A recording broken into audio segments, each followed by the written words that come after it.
کسی کو بے نیاز ہونے ہی کب دے گا؟ اور پھر صرف اس کا دنیا میں نہیں، یہ مخلوقات میرے حضور کی حاجت مند اور نیاز مند قیامت کے دن بھی میرے حضور کی محتاج ہوگی۔ یہ ساری دنیا اور ساری خدائی اور ساری کائنات جو ہے یہ قیامت کے دن بھی میرے حضور کی حاجت مند اور نیاز مند ہوگی۔ سبحان اللہ۔ حتیٰ کہ انبیاء کرام بھی، ہم جیسے جو گناہ گار ہوں گے ان کو تو حضور کی شفاعت سے بخشش کی امید ہوگی، اور انبیاء کرام کو میرے حضور شفاعت کا حق لے کے عطا فرمائیں۔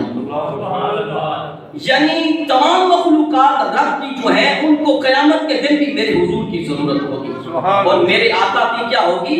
حاجت ہوگی۔ انبیاء کرام کو بھی، انبیاء کرام کا آپ سے پہلے کوئی شفاعت نہیں کرے گا، آپ سے پہلے قیامت کے دن کوئی شفاعت نہیں کر سکے گا۔ آقا کریم خود فرماتے ہیں انا اول شافع و اول مشفع، قیامت کے دن سب سے پہلے میں شفاعت کرنے والا ہوں، اور پھر سب سے پہلے میری ہی شفاعت قبول کی جائے۔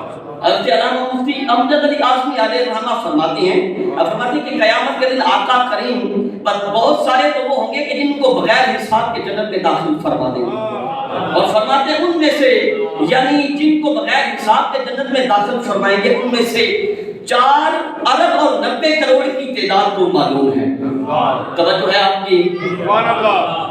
4 ارب اور 90 کروڑ کی تعداد معلوم ہے، اور فرماتے ہیں ان میں سے بہت سارے وہ بھی ہیں جو اللہ اور اللہ کے رسول کے علم میں ہیں، یعنی جو بغیر حساب کے حضور جن کو جنت میں داخل فرمائیں گے ان میں سے 4 ارب اور 90 کروڑ تو معلوم ہیں، اور اس سے علاوہ بہت زیادہ ہے جو اللہ اور اللہ کے رسول جانتے ہیں۔ نعرہ تکبیر، نعرہ رسالت، نعرہ رسالت، تاجدار ختم نبوت، زندہ باد، زندہ باد، تاجدار ختم نبوت، زندہ باد، زندہ باد۔ سبحان اللہ۔ یعنی یہ وہ ہیں جو بغیر حساب کے جنت میں حضور بھیجیں گے، اور فرماتے ہیں بعض وہ ہیں جن کا حساب ہو چکا ہوگا اور وہ دوزخ کے مستحق ہو چکے ہوں گے، تو میرے حضور ان کو دوزخ سے بچائیں گے، اور بعض وہ ہوں گے جن کی شفاعت فرما کے دوزخ سے نکالیں گے، بعضوں کے درجات بلند فرمائیں گے، بعضوں کے اسباب میں آپ اپنا عذاب میں تخفیف فرمائیں گے۔ سبحان اللہ۔